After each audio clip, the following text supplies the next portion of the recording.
To the end, Jeffrey, you lie. And this is All Films Worth Watching. Hello, everybody. Thank you for joining us again. This is the monthly podcast where Jeff and we are watching all the films we think are worth watching. We're going to check them out one at a time, and then we're going to let you know for sure whether or not they're worth watching. My name is Thomas Newby. My name's Jeff. Yep, he's out there. Oh, balloons again. Oh, man, we're lagging today, so there's going to be some...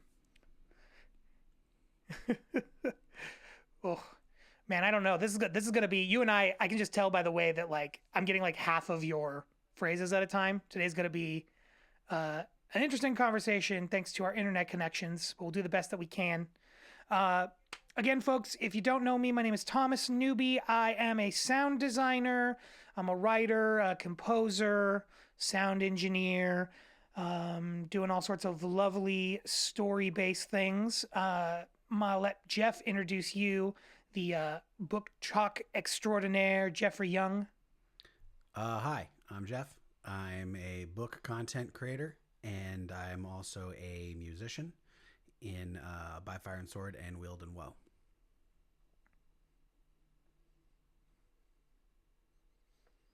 Yep. And today, Jeffrey and I are we're getting very European with it. We're getting a little smarmy. We're talking about we're looking at boobs. We're making fart jokes. We're just coating the countryside in blood. I'm selling this movie. We're watching we watched this month the Paul Verhoeven's Benedetta, is it 16th century erotic historical fictional tale of a horny a nun that's horny for power. That's what I'm going to say. Sure. Among other things, horny for Jesus, horny for power. Oh, Jeff, man, what did you think of this film? Like, or I guess before you saw it, what did you think you were going into? I didn't know much about this film other than it was directed by Paul Verhoeven, who's the RoboCop guy, and a couple of other movies. We can talk about that. But yeah, what were you? I don't know. What were you thinking as we came into this? Where were you coming from? I picked Benedetta off the list, and I picked it blind, not knowing anything about it. Just the word Benedetta seemed interesting to me, and I didn't know context for anything about it. So I didn't know what this movie was about at all until I pulled it up on Apple TV to rent it. And then I was like, oh, it's like nun shit. And then I was like, okay, cool. I had no context until I pulled it up. And then I was like way more excited about it. So going in, I had no idea anything about anything about it, but I really liked this movie. Yeah, I put this one on the list because the things that I knew about it seemed like it would fit really well into things that you're into, historical fiction. Like basically I knew it was like historical fiction by Paul Verhoeven, the guy from RoboCop. He was. So I assumed it was going to be... I had no context for who Paul Verhoeven was. I was like, okay, sounds Dutch or something.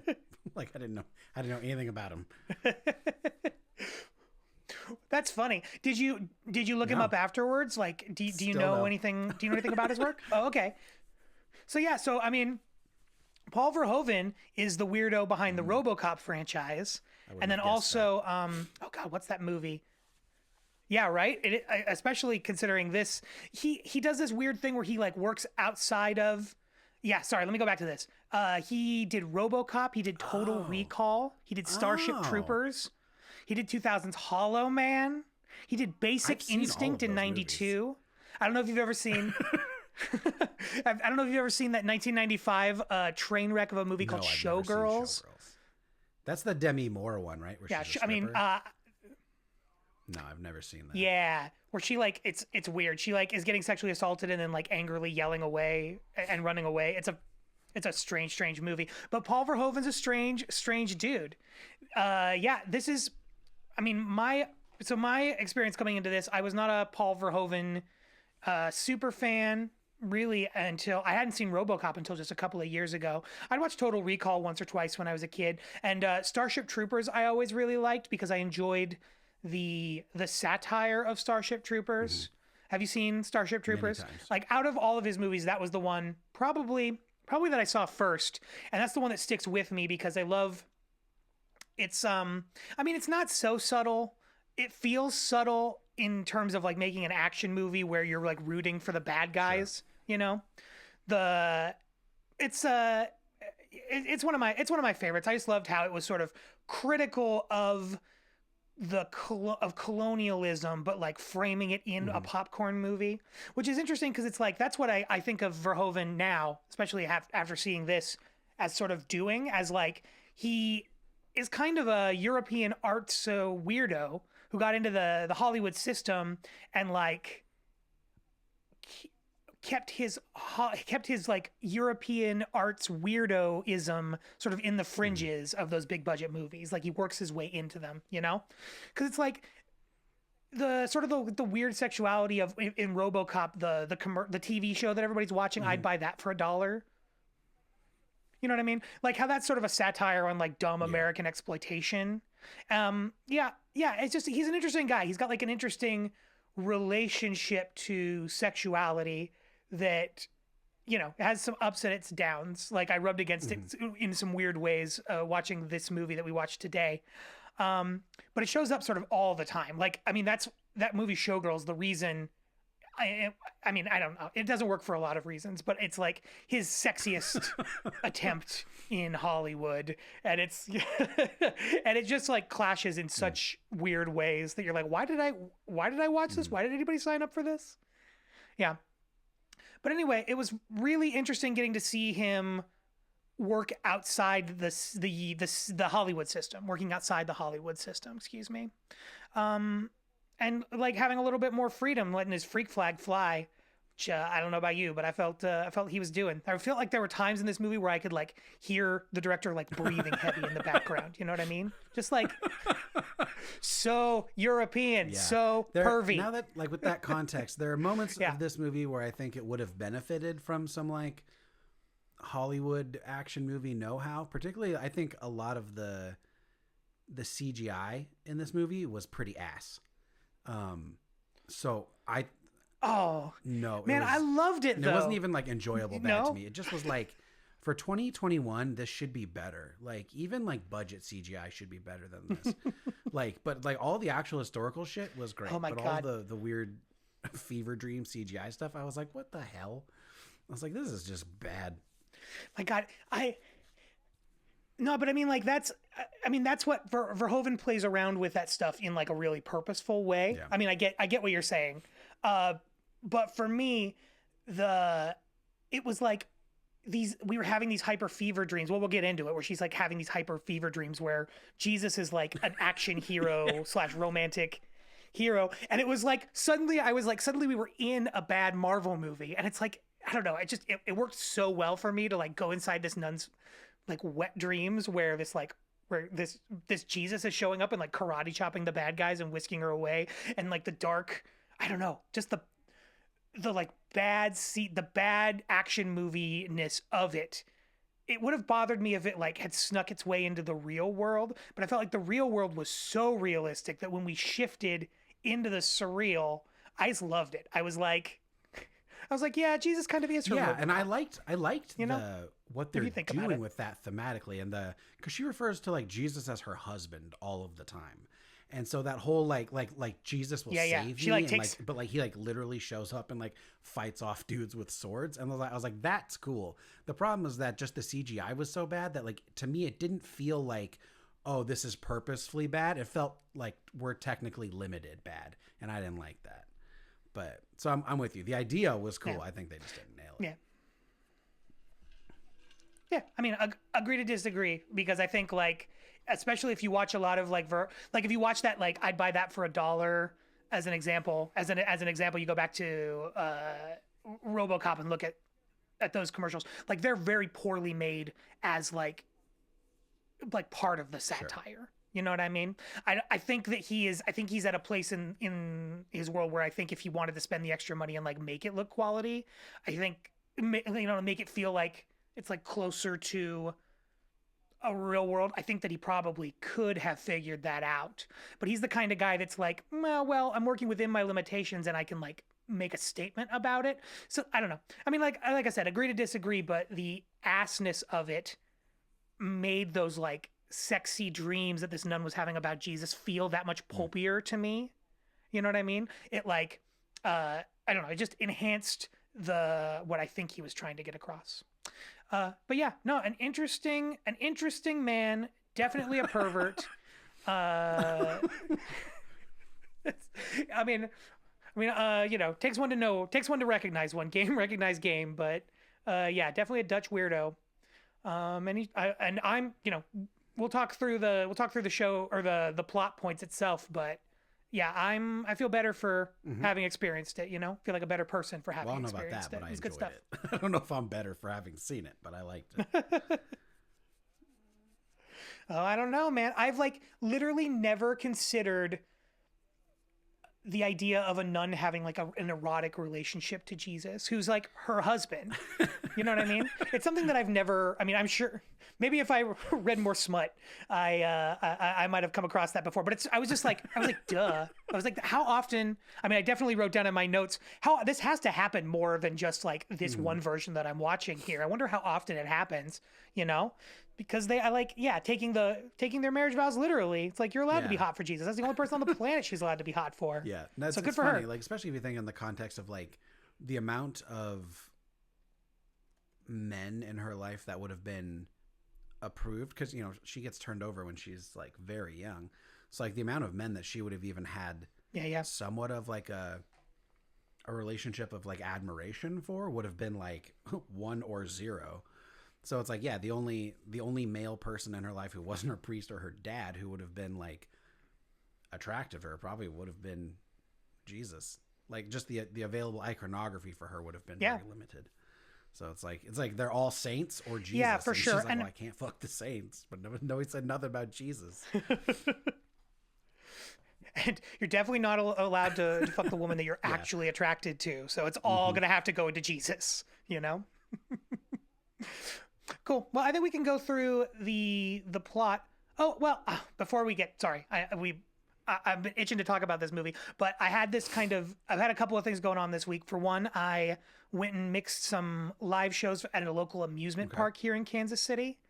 They have this, like, I just wanted to tell you this place called Worlds of Fun. They have a train that goes like all around this amusement park. They're like a Six Flags subsidiary now. I guess they were bought out in the last few years. But one of the things you can do in this theme park is like take this train all the way around, and they have this like old Western, like a Westworld style chunk of the city, without the robots. I think they were regular actors, flesh and bone, but I guess you never know. I guess that's kind of the point of Westworld, right?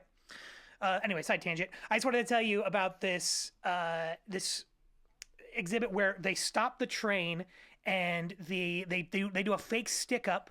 I got to do a fake stick up. They rickroll the audience, try to take their money. They make jokes about taking everybody's whiskey, which is like a Kansas City. They're like way too free about spirits here because it's so like ingrained in the culture. So they're making like jokes to kids about like stealing all the kids' whiskey and get blown up by dynamite, some old Prospector stuff. Yeah. Let's see what else happened this week. I got the first set of mixes back from Jeff Black for this new project that Jeff and I have been working on, the stuff that I wrote and you recorded some pieces for. Right now I'm calling it Blood in the Code, which I don't like as a title, but I haven't come up with a better title, so I'm calling it that for now. Oh man, I was listening to it to give notes today, and there's one song where you and I, the timing is like of the guitars and the bass, and then everything else is like a full measure off. And but it's that Charles Freeman song, that 3/4 waltz song, that's like pedaling on the same chord. So it's like it works just enough that I think Jeff Black assumed it was like a free jazz experimental thing. But it was like giving me a headache today. I was like, what is going on? My voice would come in, and then like the guitar would hit, and it would be wrong. But by the end of the melody, because we're constantly revolving back to one, it's just like, basically just like living on one, like it would work itself out eventually. It was a trip. I just wanted to like tell you about it so I can remind you to send it to you, because I think it's so funny. And I feel so bad for giving Jeff Black, that to mix with, because I'm sure he was like, this barely makes any sense, but he's just rolling with it, you know? Yeah, I'm confused how that even happened. Just from like a technical standpoint. Yeah, I don't know. There was a couple of weird things on my part. Yeah, I don't know. It's not a big deal. Like there were a couple of timing issues with the other stuff, so it's like not like anybody's upset about it or anything.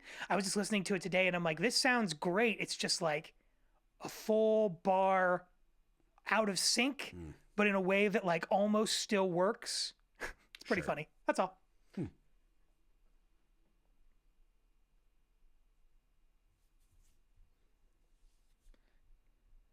Wow, killing the mood, newbie. Jeez. Sorry, buddy. Didn't mean to ruin the flow. I still love you. It was probably my fault. We're gonna roll with that. It was definitely not a criticism. I think it's funny. I was like, it's just his like. I've done that. Yeah, I think it's like, I mean, you know, we can nerd talk about it, but I think there you have like maybe an extra bar of space at the top of your session when you recorded the guitars, and so like, and you recorded all of the guitars and bass, so they're all synced up at one time. Yeah, and the tracks you bounced are probably shorter. That makes sense. Yeah, by like and so it's just like the guitar, my vocals come in and then the guitar hits, and it all like sort of works but sort of doesn't in a way that I'm sure was giving Jeff a migraine. You think? And he was too polite to let me know, why didn't he ask about it and be like, hey, this is make me odd. figure it out later. Sorry, what were you saying? I'm surprised he didn't ask about it and be like, hey, what is this? Yeah, we had already had something funky come up. It happened a couple of times. I've screwed up a couple of the exports over in fun and unique ways that are constantly surprising myself. So we've had a conversation about it a couple of times. But anyway, it's despite that sounding like a weird free jazz version of itself, the album sounded really good. Remind me after the show, and I'll send you a link if you want to hear where things are at. I think it's pretty good. With that being said, let's jump into the plot of Benedetta. Benedetta, by the way, is based on a 1985 nonfiction book, Immodest Acts: The Life of a Lesbian Nun in Renaissance Italy by Judith C. Brown, according to lovely Wikipedia. That is, which I think it says in the movie itself that it was based on a true story. It does, yeah. Which I would hope. Otherwise, I don't know why anybody would be imagining this level of eroticism with Jesus. You know, I mean, we already did Hamlet 2, Rock Me, Sexy Jesus. I don't know how much more you need. All right. We are in 17th century Pescia, Italy. Is it Pescia? Pescia? I think it's the soft C, Pescia. I don't know. But we're there with young Benedetta. Gotcha. We're there with young Benedetta Carlini. She's enrolled by her parents in the Theatine convent run by Abbess Felicitia. Oh man, I'm going to butcher some Italian today. She's there to become a nun. 18 years later, while playing the Virgin Mary. Oh, whoa. We're not skipping ahead 18 years later, because that skips the whole thing where the Virgin Mary falls on her and she licks her tit. There's no way we can just like skip over that. I was worried we were going to. That happened, and I was like, wow, this is European. And I was so worried we were going to stay with her as like an 11-year-old girl, like discovering her sexuality, where I was like, oh no, how European are we getting? Yeah. And then we flashed ahead to she was 18, and I was like, oh, thank God. Okay, cool. Everybody's legal. I don't have to. I can worry a little less about that, I guess. I forgot about that scene for a second. Anyway, that's funny. 18 years later, while playing. Yeah, man, I was like, at least you're setting it up early. How horny this is gonna be, you know? Yeah. Just lay that out there. How weird and horny, because they're like, she almost died, and instead she licked a boob, her first boob. So weird. Anyway, we skip ahead. 18 years later, she's playing the Virgin Mary in a play. Benedetta has a vision of Jesus calling to her. One day, a young peasant named Bartolomea seeks shelter in the convent from her abusive father. Benedetta is assigned to oversee Bartolomea's integration into convent life, and that night, Bartolomea kisses Benedetta. I think the only note that I had, and this is, we were scheduled to watch this a little bit ago, and you and I both weren't feeling super up to it. So it's been a few days since I saw this movie, and I wrote my notes on my phone, which auto corrected, so some of them don't make any sense to me at all.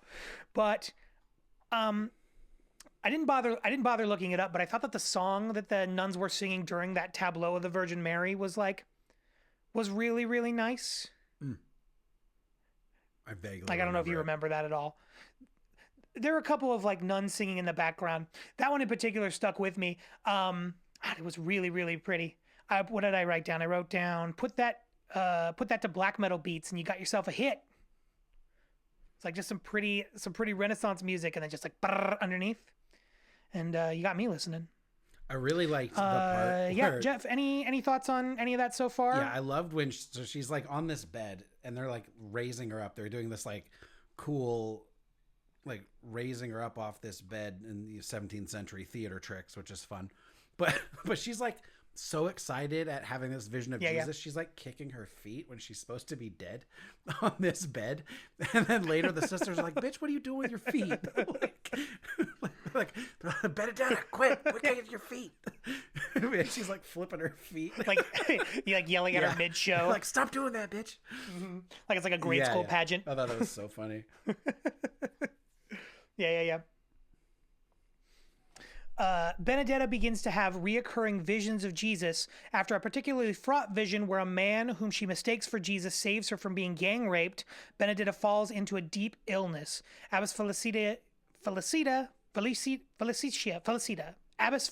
assigns Bartolomea to look after her.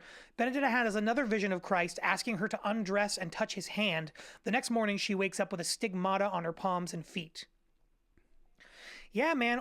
So this to me is skipping the part where Benedetta and Bartolomea, is obviously having some sort of feelings for Bartolomea and punishes Bartolomea by having her stick her hand in that, was it boiling? Yeah. Was it water? Yeah. I don't even remember the context of it. I just remember overarching. She was feeling threatened, or not threatened. I think how I read it was that she was having intense romantic urges for Bartolomea and somehow took that as a threat, and so was punishing her to get ahead of it, or to put a wall between the two of them. They're in this workshop, and Bartolomea is doing a really bad job of being a nun. She's not cut out for it. And so she bumps into another sister who accidentally drops some spindles of silk into this boiling pot, and then Benedetta is your punishment, you need to dig them out of this pot of boiling water. And she's but it's boiling. And she's uh-huh. Mm-hmm. And so Bartolomea, being that country girl version of well, fine, fuck you, she does it and screws up her arms. But then later Sister Felicita, who is the mother superior or whatever at this point, she's head nun, is are you mad at Bartolomea? And she's no. She's do you love Bartolomea? And she's as much as I love Jesus, sure, yeah. Do you hate this bitch? And she's no, I just wanted to be mean to her. I was just punishing her. You're that's bad? And she's yeah, I know that's bad. But yeah, basically just for no reason is being mean to her. I think as in a response to oh no, I'm not attracted to her, I'm going to make her stick her hand in this boiling pot of water. But that obviously kind of backfired. Yeah.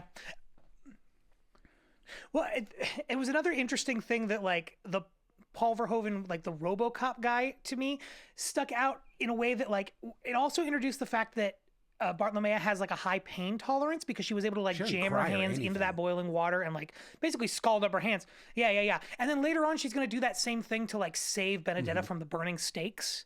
I just thought that was that was good. It was a weird bit of classic Hollywood screenwriting that to show up in a movie about horny nuns horny for Jesus and each other. You know what I mean? I just appreciate that. That's that fun, weird combination of high art and Hollywood nonsense that Paul Verhoeven is particularly, that scratches a particular itch of mine that Paul Verhoeven does a good job of scratching, Let's see here. So yeah, she wakes up, Benedetta wakes up with this vision of Christ. She's got stigmata on her palms and feet. And we've already talked about those visions a little bit. They're CG heavy. They're action heavy sequences.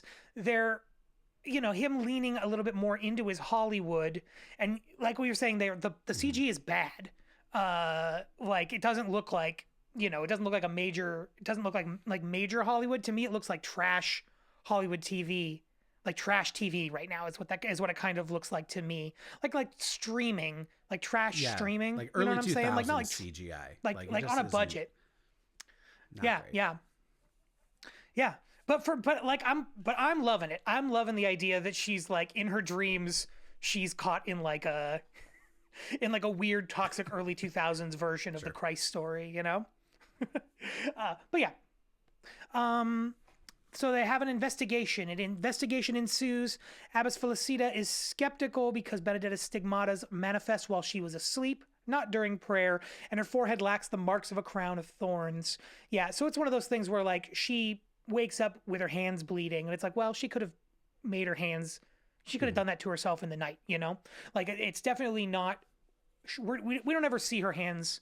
I mean, they very purposefully don't ever show like the beginnings of the stigmatas. In that one, though, we do watch her in her dreams stick her hands through Jesus's nails, like her own hands into his hands. They're basically like holding hands through the nail, you know? She's like, kind of a meet cute. Isn't this romantic? And like sticks herself on the nails. Yeah. Benedetta collapses. She then speaks in an angry male voice, castigating those who doubt her as bleeding wounds appear above her forehead, which I thought was so badass when her voice drops like a full octave. Man, that freaked me out the first time it happened. I was like, damn woman. Because I don't think it might be slightly altered in post, but I didn't get that vibe. To me, it was like... Oh, yeah. It's just a woman being like having like picked up at some point that like if she uses the lowest range of her voice, that she can like transform. Because it felt like had I been a nun, a 17th century nun, I would have been like, yeah, that's either God or the devil. Yeah, that's something. No, it felt altered to me because I think sometimes it was there were like two. I think that at some points it sounded to me like there was her voice and then there was like a voice under it and kind of like a classic possession thing.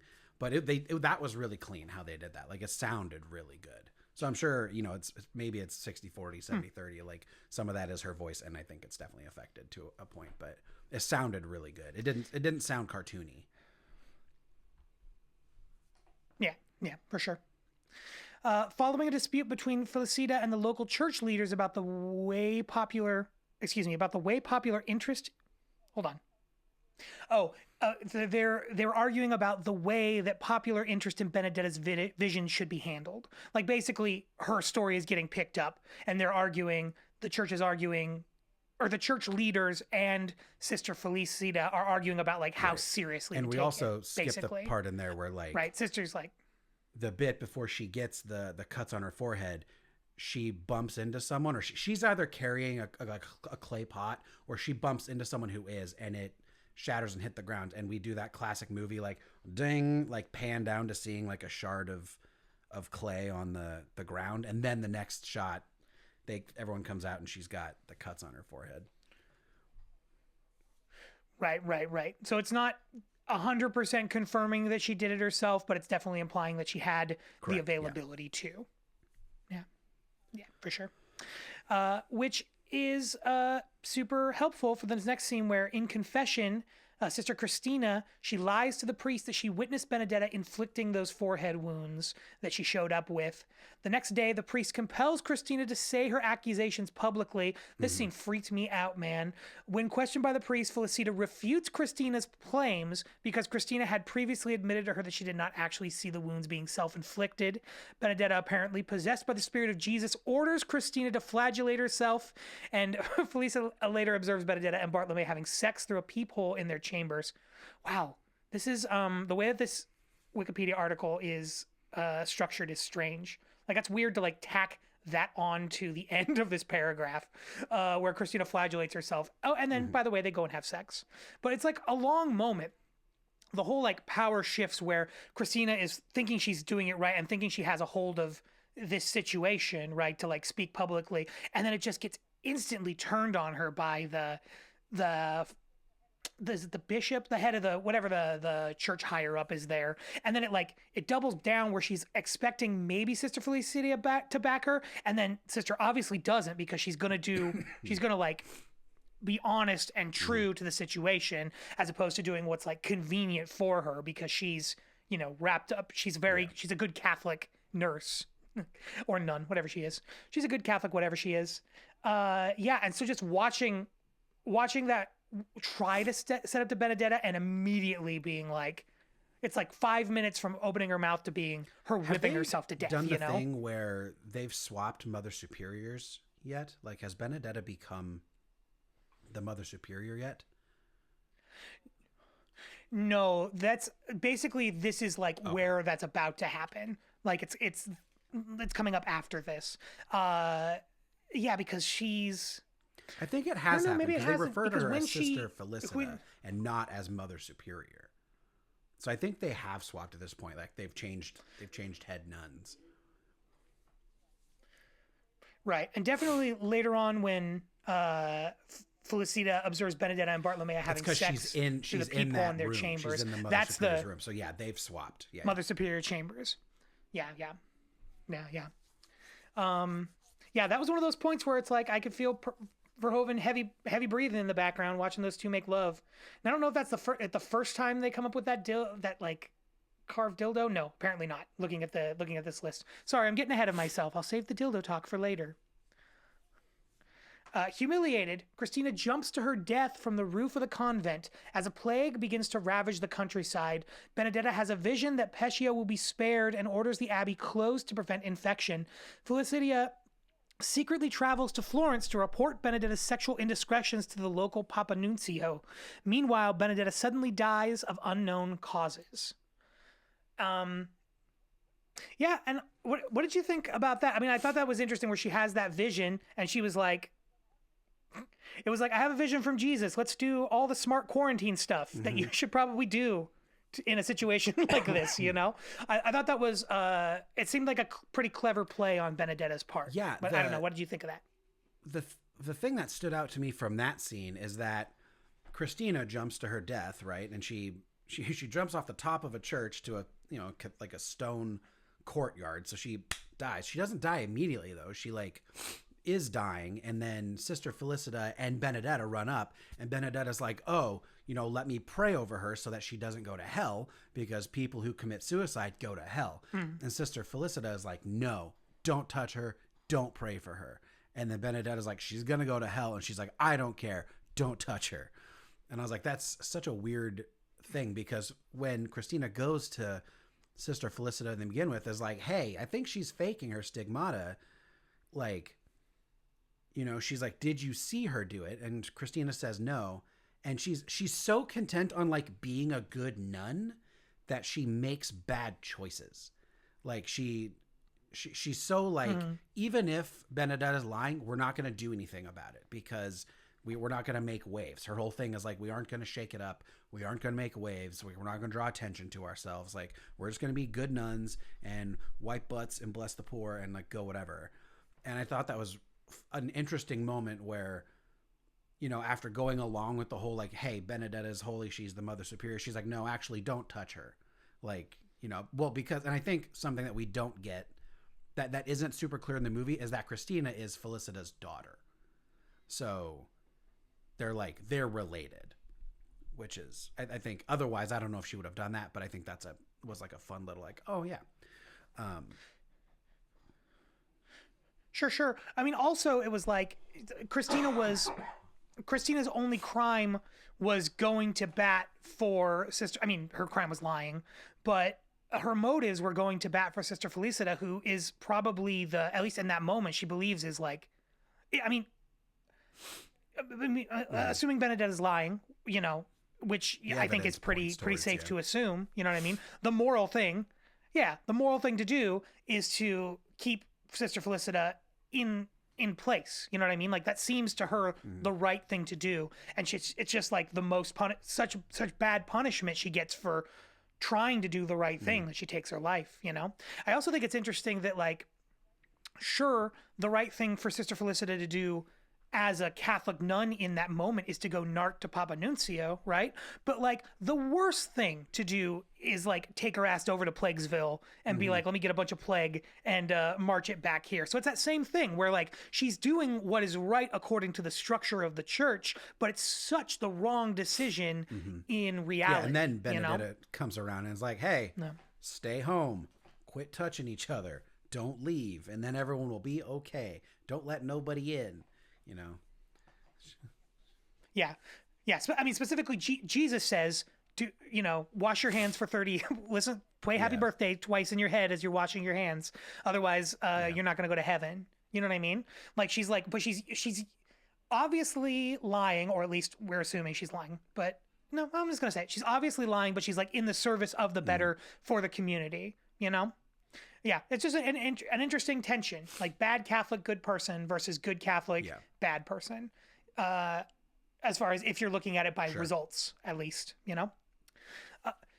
So shortly after Felicita returns to the Abbey with the Nuncio, Benedetta revives because she died of something, saying that she was in heaven and has seen the fates of all those present. Did you catch what happened there? I mean, I assumed it was some sort of a like Romeo and Juliet style, eat something, the poison that makes you look like you're close to death and then pull yourself out of it. But I don't know if it actually like spelled anything like, out. Whatever that like sleight of hand, like bullshit artistry thing she does. I don't know. I thought maybe she like actually died or something, but like whatever, like if she ate something or if she was faking it, I missed that part. So. Yeah, for sure. And it's the kind of thing where like they don't even necessarily have to tell me if they did or not. Like I'm assuming I'm going to assume that that's what happened, because otherwise we're in the presence of an actual miracle, and maybe that's the case. Maybe Jesus was talking to her the whole time. Maybe Jesus has those like and there is sexy an washboard interesting abs thing, and it's like slaughtering all those snakes. There is an interesting thing that happens where it's like there is obviously something going on with Benedetta, like. I do think she is more than a person, but she's also obviously like embellishing. So it's like I think it might be one of those like she is special. Things do happen to her, but she's taking it to the next level. Like she's making it more than it is, because I don't know. It's like they do it with everything else. Like any of the times that like Benedetta hurts herself, or something that could cast doubt on the thing that she's doing. That's the one that I missed. So I was like, maybe she just did. Like, she just passed out or something. I don't know. It was weird, though, because she was like, all right, everybody, don't do plague shit. And then she just whops over onto the ground. And you're like, And they, like, check her pulse. They're like, nah, bitch is dead. It's weird. And then as soon as that Nuncio guy shows up, she's like, ba-ba, guess what? 3 days later, guess who's back? Perfect miracle, and it proves the thing I said about keeping the place closed for plagues. Yeah, and then she's like... Yeah. You're saying she's a witch. I don't know. You're pretty sure she's a witch. I got you. I'm with you. Does she weigh as much as a duck? Yeah, that's true. They never tied her up and threw her in a lake, so we'll never know. Well, we should read one of us will have to read the book and see if they ever tied her up and threw her in a lake. Yeah, but Benedetta revives like basically as soon as Felicita and the Nuncio show back up to like try and restore order. They're like, hey everybody, remember that Catholicism only works if you listen to the the dude from Florence here, Papa Nuncio, And then Benedetta pops up and is like, oh no, again, the theatricality of it and it being like another miracle. You know what I mean? Like, doubt me now, motherfuckers. Let's see. The Nuncio, as a representative of the Pope, opens a court of inquiry into Benedetta's conduct. Bartolomea initially, during this, denies any sexual involvement with Benedetta, but after being tortured by the Nuncio's men, she ultimately confesses the truth, leading the Nuncio to a wooden dildo hidden in a cutout section of a large book. I'm assuming the freaking Bible, right? It's like a huge it's gotta be the Bible. Yeah, that's got to be like hundreds of years old and like handwritten by nuns that they also, like cut a hole in and stuck a dildo into. Place. Like there's a couple, I think at least twice, they're like, hey, there's a dildo. Did you guys find the dildo? And they're like, we looked everywhere, sir. We cannot find any dildo. And then she just opens like the Bible and is like, there's the dildo, which is carved from a figurine of the Mother Mary. Like, oh. Yeah. Whoa. Yeah. How very European. So European. Oh, man. So transgressive. The other thing was this says like initially denies any sexual involvement, but being tortured. She's tortured by, I'm trying to remember what they're called. Like something like a pair. Of pleasure I remember or something. It was something like that. Yeah. I remember when I was in maybe like 6th or 7th grade, I did a report on medieval torture items, on like different methods of torture. And I remember them talking about, I remember seeing that thing that's like, it's almost like basically like a speculum, like a really rudimentary speculum that just widens and widens and widens and widens. It was gnarly, man. That was some of the gnarliest stuff I've seen in a minute. That scene was rough. It was like, ugh. Everyone's like so matter of fact, and she's like on the table freaking out. And they're just like, okay, here we go. Yep. Like, yeah. Turns out, being a 17th century nun, not all it's cracked up to be. Maybe not what I want to be when I grow up. Let's see. Yep. So they find the dildo. It's cut out section of a Bible, like how you would keep whiskey. Like I still think that's so funny that they like just like cut a hole, because there's no way that there was like a hole there that the Sister Felicity. No. That any other option doesn't make sense. They would have had to have like cut a hole in the Bible to put that dildo there. That's quite the choice for them to make, for sure. Papa has Benedetta arrested. Speaking in a male voice again, she lashes out at those who persecute her, announcing that the nuncio will soon fall ill. The nuncio discovers that Felicita has the plague and orders her condition to be hidden. Bartolomea is expelled from the abbey. So, yeah, that's that thing where like she's saying that Nuncio will soon fall ill, that she's like, doomed. And I think that's like a pretty good bet of the fact that he was like coming from Plaguestown, USA, or Plaguestown, Italy, I should say, Florence. Yeah, so I mean, like a good bet. But then also like at that point, I mean, we haven't seen it yet, but he's got to be like actively showing lesions all over his body, because like the next day or whatever, after she goes and finds Felicita, she goes and finds her and like talks with her about the pain that she's going into. Oh, speaking of like grotesque pain, the one thing that this plot outline has skipped out entirely that I'm realizing I'm not seeing here was that she's going back and forth with it looked like a sister with I'm assuming breast cancer, like metastasized breast cancer, and her like talking about her experience being like closer to God through that pain. I just thought that was like, yeah. I mean, that's just talk about things I've never seen before. I've never seen like what untreated breast cancer would look like they mentioned at that time. You know what I mean? Point, like the only way to know God is through suffering. So yeah, there's this nun who has like a messed up boob with the cancer, and she's like, oh, have you seen my blessing or whatever? Because Benedetta is assigned to like take care of her or whatever. But yeah, that's something that comes up several times, and it's very like, oh, that's kind of dark. Yeah, for sure. And I mean, like we're watching Benedetta through these fever dreams that she's having, sort of blend her sexuality with the grotesque. It's like things are sexy, but they're also like covered in blood. Like it's just an interesting. I mean, it's an interesting commentary, I think, on like the Catholic mindset. Like, which I don't know. Let me look. I don't know if Paul Verhoeven grew up Catholic. He was the son of a school teacher. I'm looking, and a hat maker. Interesting. Let's see here. He had an education from Gymnasium Haganum. Okay, I'm gonna Control F and see if Catholic comes up on his Wikipedia. Nope. Guess not. I don't know. All right. Well, maybe. Well, I mean, if you're European, you're dealing with Catholicism like ingrained. It's like we here in America are dealing with it, and it's like, not even to the same. We don't have like a whole castle, a whole state, devoted to Catholicism right next door, you know?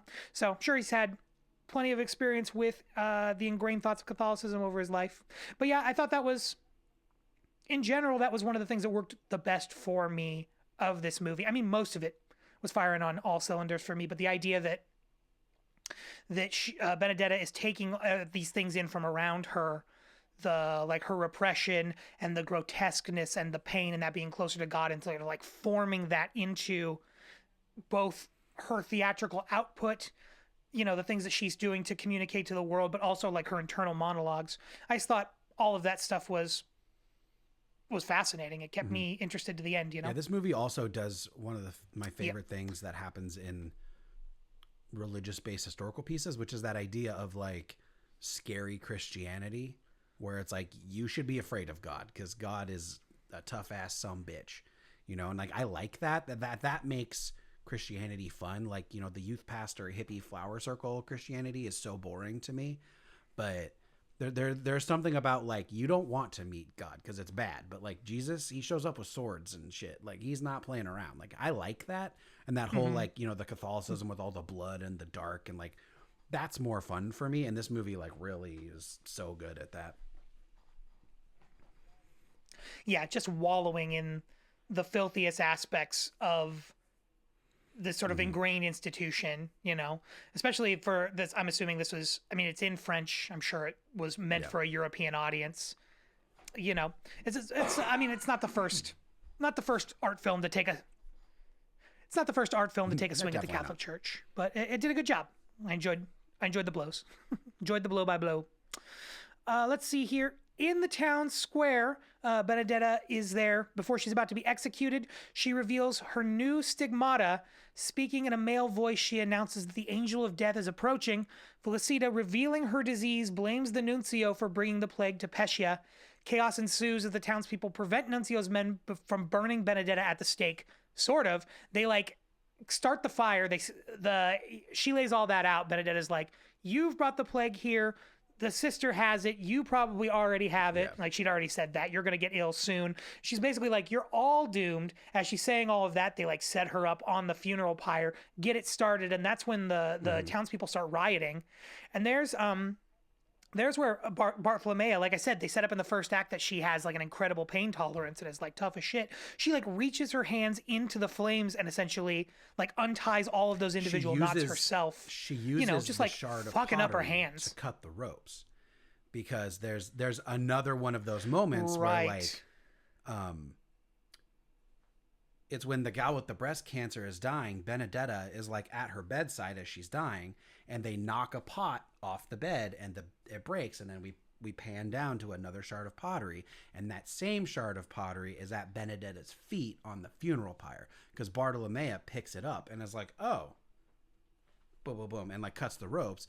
But also that's the implication of how Benedetta got her second round of stigmata. Yeah. Such convenient plotting. Yeah, such convenient plotting, because she like needs it to cut through that, but also like such great character development, because it's like, oh, this is basically proving to Bartolomea that Benedetta is full of shit again. You know, it's just a lovely bit of like economic storytelling, which I really appreciated. Yeah. Let's see. The nuncio is killed by an angry mob. Not before. I mean, my favorite part was when he gets kissed by Felicita, where she kisses him and gives him like the kiss of death. And then they start stripping him to clothes, and they're like, he's already covered in lesions. And it's like, that bastard had to have had those when he marched in there. So he knew he was bringing it to them, you know? A little bit later, after he like sentences Benedetta to death, where he finds one of the buboes or whatever they're called, like on his neck, and he covers it up because someone like comes in the room. Sure. And he's like, "Oh, what are you doing?" So, yeah. Right. Yeah. So maybe that was him just discovering it then. In my opinion, I mean, maybe it's that arrogance of somebody in that high religious power where like, God is not going to do that to me because I'm, you know, the purveyor of his word. So maybe it's just blind arrogance that leads him into that situation if he doesn't discover it until right then, you know? Either way, it's not good. Maybe a good Catholic, bad dude, at least when it comes to, like, in the opinion of people living in Pescia, which is why they strip him and burn him. He gets stabbed to death strip him by and that beat him. lady. I don't remember what they do. Like a peasant lady shows up with a dagger and like gets him. And he right. Dies, yeah. Mm-hmm. Pops a few buboes. Mm-hmm. Yeah. Let's see. Excuse me. Benedetta and Bartolomea flee the town, and Felicita self-immolates on the fire lit for Benedetta's execution. Yeah. Well, it's hard life, man. It's a hard plague life. You got the plague. What are you going to do? Yeah. Might as well jump on a fire. Well, Why prolong it, I guess. 4th of July. It's like, that was crazy. Yeah, she's like, I'm not going to live with this sickness. Are you kidding me? She had on some like grease-based gut body glitter, you know? Yeah, she's ready to go. Yeah. Finally, in an abandoned stable outside of town, after spending the night with Bartolomea, Benedetta insists that she must return to the convent. Bartolomea begs her to stay and tries to get her to admit that she faked her stigmata, but Benedetta refuses and instead heads back towards Pescia. This description fails to mention that they're both buck-ass naked the whole time for no reason. Know why they're buck-ass. They're just like, oh yeah, I love the Europe. Oui. Yeah, but it's just like two naked women sharing their most heartfelt feelings. They're like emotionally raw. They're exposed both emotionally and physically. The town's literally burning in the background. Yeah, I kind of rolled my eyes at how European it was, like I've been saying, but yeah, you know, it's like fine, you perv, finish it up. I have to go back. She's like, I'm going back. They need me. And then she goes back, and she's like a pariah. They like make her sleep on the floor, and she's like their nursemaid and stuff. She's not even like cool Mother Superior anymore. She's like totally. A bum. Yeah, Benedetta goes back, but before she does, she's like, I have to go back. And Bartolomea's like, no, you don't. You're literally bullshitting all of this stuff. Like, I know that you faked your stigmata this time. I know you probably faked them all the other times. Why can't you just admit it? You know, and it's that thing where she's like, she's doing the wrong things in the eyes of Catholicism, but she's doing it for what she assumes are the right reasons. Or maybe not she assumes, I assume are the right reasons, right? Like, that's a huge sacrifice that she's making because she thinks she's going to go back and, like, help them weather the storm, which she does. I mean, that little tag, there's like a tag at the end that sort of plays out saying what you were saying, that she was like, you know, made to sleep on the floor and could only visit her other sister sometimes during meals. But I think they mentioned that Pescia stays relatively plague-free under her guidance, you know? The town. Yeah, and then, like I said, but she was a bad Catholic, and so she has to spend the rest of her life sleeping on the floor. You can stay here because you're technically a nun, and we can't kick you out, but also don't look at us, and you can sometimes sit with us. Don't sit with us. You're not cool enough, but please don't leave. Yeah. Ooh, you were so lucky. Ooh, you're so lucky your husband's Jesus. You weren't married to big guns. We'd kick you right out. Yeah, and she lives there for the rest of her life. She's like 71 or something when she dies. Yeah. Yep, a tragic ending, but good. Yeah, man, overall, I really, really enjoyed this movie. I guess it's time to decide it's time for us to decide whether or not this film is deemed worth watching, I think. For me, it was definitely worth watching. It's pervy. It's pervy in that, like, it's real horny. It's that kind of way that, yeah, it's the kind of horny that, like, is like male gazy and weird in a way that, like, isn't going to be around for much longer, I don't think. Because I just think that people, I don't know, want less of that. I mean, I could be wrong, but it's the kind of thing where it kind of reminded me, the horniness of it reminded me a little bit of The Last Duel. That movie, did you ever see that movie? No. It's that same kind of a deal where it's like the directors behind it are both kind of older male dudes, and like part of their message is being like, sex was happening back then too, you know? So get used to it. They were horny, they fucked, it happened. And then with The Last Duel, it's even worse, where he's like, I mean, I have some problems with The Last Duel. Essentially, he like makes us watch the same rape 3 times to be like, see, rape's different for guys than it is for girls. And it's like, I think I already knew that, but I think I already knew that. I don't know if I needed to watch this woman get raped a bunch to learn that lesson. Yeah, so it's that kind of thing where, like, it could definitely not be your cup of tea. But if you're, if you're a perv and you're interested in the way the Catholic Church has fucked us all up since the beginning of the Catholic Church, I would definitely suggest it. It was definitely worth watching for me. I think I'll probably watch. I don't know. I think I'll probably watch RoboCop again before I watch this, but maybe this will be a close second. Yeah, what do you think, Jeff? I think in the scheme of all films worth watching, I think this is a film worth watching. Is this a movie you need to watch? No. But if you're into like period pieces, religious drama, stuff like that, then I think it'll be up your alley for sure. The acting in this movie is phenomenal. Like the main actress, Virginie, I forget her last name, but she's like a legendary French actress. I think she's won the Caesar Award once or twice, and then some stuff at like Cannes or the Palme d'Or. Like she's incredible, and this movie is really well acted. Like it's a good movie apart from its crap ass CGI. So I think on the basis of historical drama, religious stuff, and just like if you like good movies, I think this is definitely up your alley. I don't think it's something you need to see, but I think it is worth watching. Yeah, for sure. Totally skippable. If you went to Catholic school, you probably get the gist of what he's trying to say, But yeah, definitely on my list of all films worth watching, for sure. Well, Jeff, I think we're at almost the end of our time together. I wanted to try something new. I wanted to start doing suggestions at the end of the podcast, sort of either based on the thing that we just watched or, just based on what's going on in the world. I just thought it would be fun to, talk about things outside of the one movie that we were focusing on for the podcast. I had a couple. This movie reminded me of two different films for two different reasons that I really enjoyed that I think I'm going to go back and check out sometime soon. The first was a 2017 black comedy called The Little Hours. You ever heard of that, Jeff? Little Hours, written and directed by the late Jeff Bania. I've heard of that movie. I don't know anything about it. Is that the one with Nicole Kidman? No, it's a stacked cast. It's a kind of a weird indie film. Jeff Bania, he recently died of suicide. He was Aubrey Plaza's husband. I don't know if you followed any of that. Yeah, and they made a lot of they made a lot of indie films together. Was sort of his bread and butter. He was a writer and director, and then she helped get a lot of that stuff produced.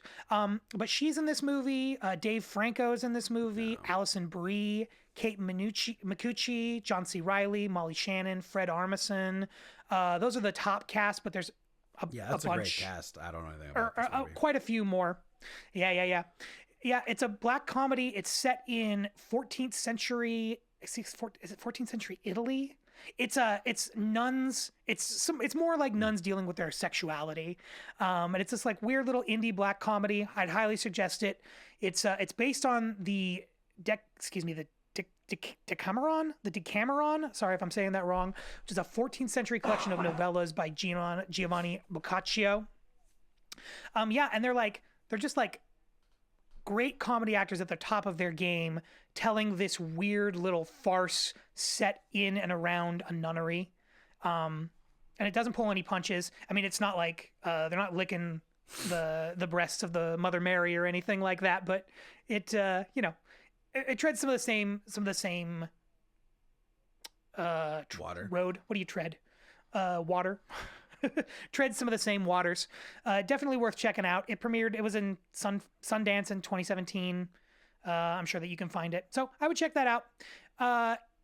If you're into horny, weird, historical, erotic thrillers, I would also check out this 2016 movie by Park Chan-wook. Was the guy who directed, Old Boy. This movie is called The Handmaiden. It's a 2016 South Korean erotic historical psychological thriller, directed, co-written, and co-produced by Park Chan-wook. It's really, really interesting. It's inspired by a 2002 novel called Fingersmith, with the setting changed from Victorian-era Britain to Korea under Japanese rule. and it's about a Korean girl. She's hired as a handmaiden to a Japanese heiress who lives a secluded life on a countryside estate, and the guy who owns this estate is Korean, but is like ashamed of his Koreanness. So he insists that everybody pretends he's Japanese and only speaks to him in Japanese. It's really interesting. They do this. A bunch of the movie is sort of about code switching between Japanese and Korean for like status issues. So there's like two different fonts for the languages. So sometimes they'll be talking in Japanese and sometimes they'll be talking in Korean, and it'll look differently so that you can tell which it is. Anyway, if you've seen Park Chan-wook, it's got that same like out there. Like we watched Old Boy in a forever lost episode. We discussed that back in January. But if you're into Park Chan-wook's sort of out there craziness, this is an erotic thriller by him. What I think is what may put this a step up from Benedetta is that since Old Boy, Park Chan-wook has done this thing where he collaborates, especially in the writing of his scripts, with women specifically. Like he learned a lesson, I think, from sort of the rough edges of Old Boy, which audience, if you haven't seen, hyper violent, hypersexual, some fun incest thrown in for a good measure. A really good movie, but really male gazy, like really could be damaging for the wrong young woman to see at the wrong time, but anyway, I think he learned his lesson from that. And so now all of his movies he co-writes with women so that there's at least like an extra, that added perspective there. So this movie is like, you got the historical elements of it. It's horny as shit. There's like scenes with like Benoit balls and things like super horny, but it's filtered at least partially through a female perspective, in a way that, I think tones down some of the male gaziness that might be off-putting if it might rub you wrong from Benedetta, as an example. So those are my two suggestions. Again, The Handmaiden and The Little Hours, two films worth seeing. Jeff, do you have any suggestions for things to check out for people based either on this movie or what's stuff that's going on in your life? So the first one is, if you're interested in this continued idea of like scary Christianity that I had mentioned previously, this, where religion is fraught with fear and not with this like, oh, God loves us, more of like a, hey, don't cross God.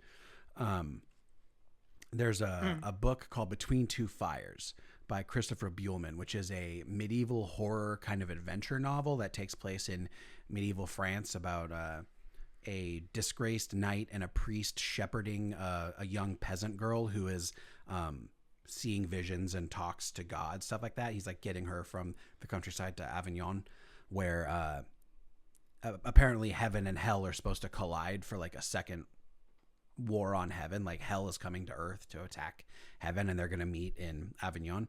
That book is incredible. One of my favorite things I've ever read. Like so amazing. And it makes like angels seem terrifying, which is so cool. It's like demons show up and then the angels show up and people are like, oh shit, the angels are worse. Like you don't want the Archangel Michael to come to earth because he's not going to leave it in a good place. That book is so good. The second one is a book about nuns in kind of a alternative Catholicism where like the God and Christ and Catholicism that we know has been deemed erroneous and wrong, in kind of like a cult-like alternative Catholicism in a kind of a dystopian setting. It's about a nunnery or a group of women who are nun-like. And that's a book called The Unworthy by Agustina Bazterrica, which is almost a novella. It's like 150 pages, but it's beautiful and moving and deranged in just like, it has a lot of that same where like, we are experiencing it through one sister's eyes as she's like purposely hurting other nuns around her and is like wishing bad on them. And she's like, this one nun dropped a plate. I cannot wait to watch her whip herself. Like, I hope they make her sleep outside. Like stuff like that, where she's like, you know, I'm forced to act in a loving way with all these women around me, but I would love for a lot of them to die.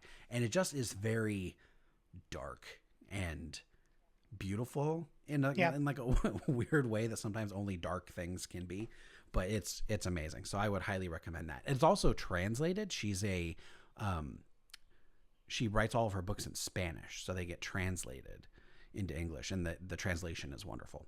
So I would highly check out or I would highly recommend you check out The Unworthy by Agustina Bastarrica. Cool. Yeah, I picked up Between Two Fires on a trip last fall, and I bounced off of it, but I didn't get to like the actual war. They were still sort of on the road to it, so maybe I should get back. Yeah, that's like get the back to it and give it a second chance. You know, the first 2/3 are really more like the adventure novel part of it.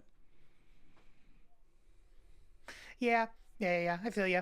That book opens with somebody about to sexually assault a child, and then I think he gets his comeuppance. That was another thing that was like, I was like, man, you know, it could have been the time of day for me, but that was one where I was like, whoa, I don't know if you've earned those pictures you're putting in my head yet. With that, right, you know, it didn't ever get as rough as that, but it does start pretty rough. So just, you know, if you are sensitive to that sort of thing, just be aware. Cool. All right, Jeff, I think I'm out of things to say. I don't know about you. Do you have anything in particular you want to plug? What should the people know? How should they get a hold of you? How should they hear your ramblings and musings when I'm not on all this the platforms. Pod? My username at everything is just Bloodfire Jeff. Wield and Woe has a new album that was recently announced. That's coming out on July 4th called Far From the Light of Heaven. So that'll be out soon if you're interested. Pre-order copies are nearly gone. So if you're interested in that, you should grab a copy soon. Cool. If you don't know Wield and Woe, if you're into Benedetta and Benedetta and Fire and Brimstone, Benedetta and black metal, definitely check that out. Yeah, cool. For me, I do have social media out and about, but I'm not using it much these days. I have a newsletter we put out monthly with my partner Erica called Newbie Thornton & Co. If you want to get in on that, you can send an email to newbiethorntonandco@gmail.com. It's small enough that we can still do things that way. Let's see, what else? The only thing that I try to maintain social media-wise consistently is Erica and I also have a Patreon, Newbie Thornton & Co., that we sort of use as our like co-social media. We went to the zoo, the Kansas City Zoo, the other day. I posted some pictures up there. I'm also going to, I also share music and video projects that I'm working on. So, join us there. That's all free to check out on that Patreon. So if you're ever curious about the things that I'm working on, that would be a great thing to check out. I've got this fucked up little horror story about a video game that kills kids that I'm working on. I've got an EP's worth of music we were sort of talking about at the beginning of the show. That'll be out sometime soon. I'll let you know more about that, definitely on the Patreon and through that email. So keep an eye out for that, hopefully in the next few months. I think that's it for me. Yeah, I got nothing. All right. Yeah, you and I will figure out what we're going to watch next because I don't have anything. I think it's my turn to pick, and I didn't pick yet, so we'll figure that out, okay? All right, fair enough. I'll do my job. The one job I have. All right, until next time, folks, thank you so much for watching, and I don't know, stay European? I don't know, that's not funny. Is that funny? No. Keep perving, all you pervs out there, all you European pervs. Keep doing what you're doing while you still can.